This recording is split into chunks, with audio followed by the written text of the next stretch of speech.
जदि कौनसी तथाकथित धार्मिक पुस्तक रे उच्च नीचर वर्णना अच्छी, जातिभेदर वर्णना अच्छी, बा पातरंतर वर्णना अच्छी, काफिर वर्णना अच्छी, ताहा कदापि ईश्वरकृत हो पारिब नाही।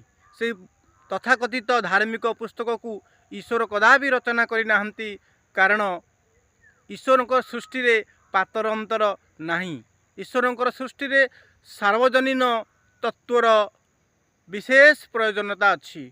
जेभली भाव रे ईश्वर बा गॉड अल्लाह आपणकर ए सूर्य तैयारी करिसंती, बा आकाश जल पृथ्वी सबु तैयारी करिसंती।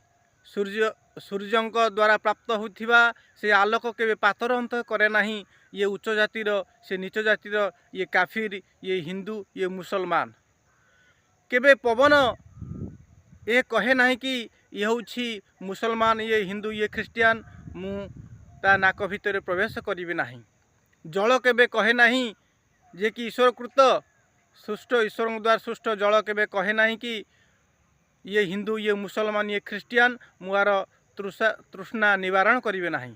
तेणु ईश्वरकृत जेते प्राकृतिक आपणकर तत्व अछंती समस्ते सार्वजनीन, समस्ते मानव तथा जीवर सेवा पाई उद्दिष्ट अछंती बा परस्पर परिपूरक।